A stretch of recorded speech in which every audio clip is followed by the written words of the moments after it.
This is not America's first foreign regime change, and unfortunately, it won't be the last. Venezuela's ousted President Nicolás Maduro and his wife are currently sitting in a detention center in Brooklyn, New York. They're expected to be produced in front of the court on drug charges to face the quote-unquote wrath of American justice. The shocking news came to light on Saturday evening when a plane carrying Maduro landed at New York's Stewart Air National Guard base. He was then escorted across a heliport to a vehicle before being taken to the center. While there have been mixed reactions from across the globe, there is one country far away that has already started recalculating its agenda in Latin America.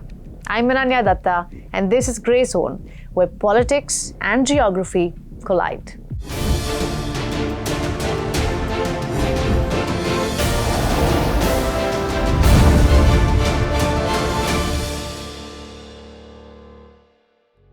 Not many know this, but Chinese delegation was in Venezuela when Nicolás Maduro was kidnapped by the US forces. The now deposed president had sat down with the Chinese delegation just hours before it. President Xi Jinping had sent some of his finest men in the region. The Chinese ambassador to Venezuela was of course present there, but apart from him, the director of the Ministry of Foreign Affairs Latin America was also present. The two sides discussed trade, but more than that, the meeting was a sign of China's support for Maduro in the middle of American hostilities. And they did the same after the attack. China always opposes the use or threat of force, as well as any imposition of one country's will on another.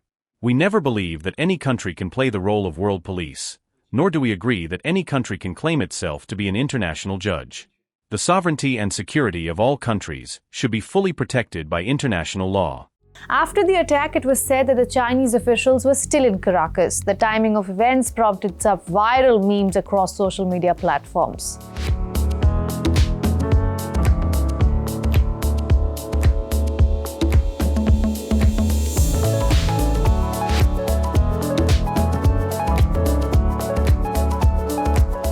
But jokes apart, for China, a lot is at stake in Venezuela.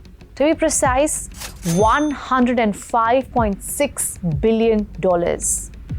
In the year 2006, while President Hugo Chavez still controlled Venezuela, Caracas signed a number of trade agreements with China and declared that Beijing was a quote-unquote great wall against American hegemony.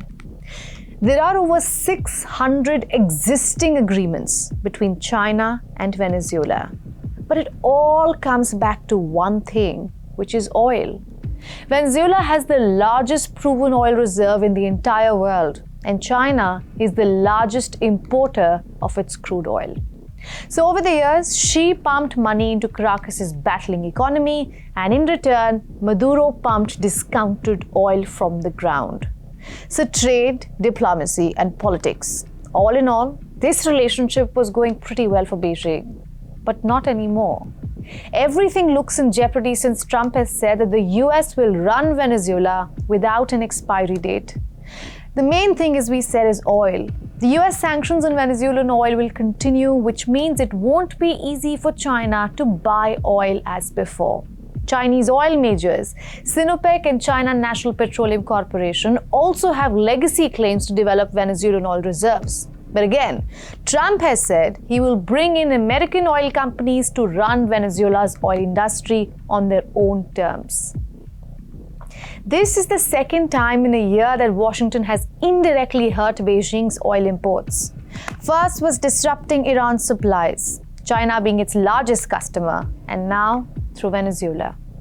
Nevertheless, Trump seems optimistic about his relations with Xi. I think there's some confusion that the operation in Venezuela will affect your relationship with Xi Jinping and China. No, I don't think so. I have a very good relationship.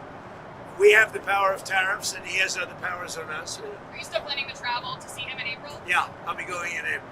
From a military standpoint, the fact that Chinese-made radar systems, a central component of Venezuela's air defense architecture, ultimately failed to detect or even intercept US forces, must have been puzzling for the Chinese. We are waiting for a better understanding of what went down during the military exchange, but the attack has exposed Chinese weakness to a great extent.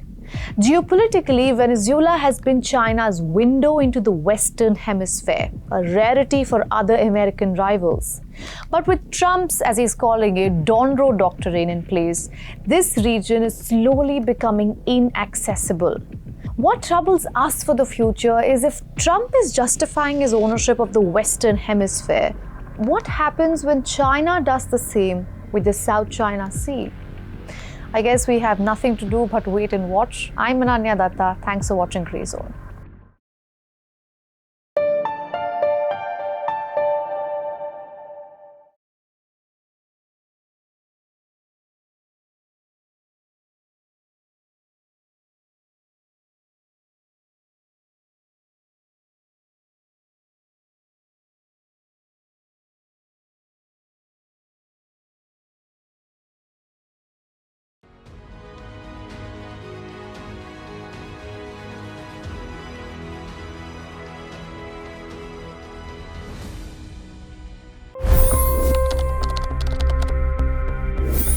$25 crore गरीब गरीबी को परास्त करके बाहर निकले।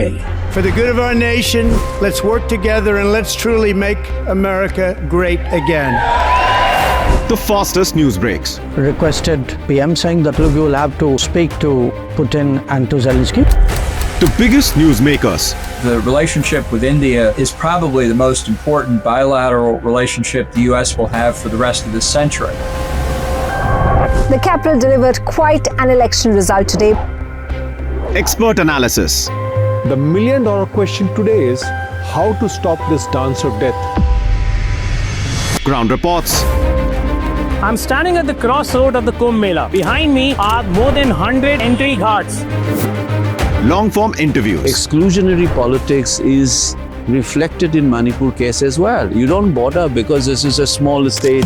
Deep dive into burning issues. It's often said DRC could be the richest country in the whole world. It's because of what sits underneath. Why exactly did the US topple the Sheikh Hasina government? HT videos. We don't just break news, we break it down.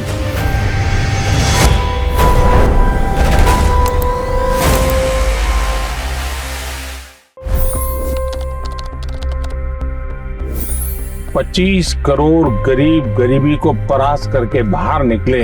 For the good of our nation, let's work together and let's truly make America great again.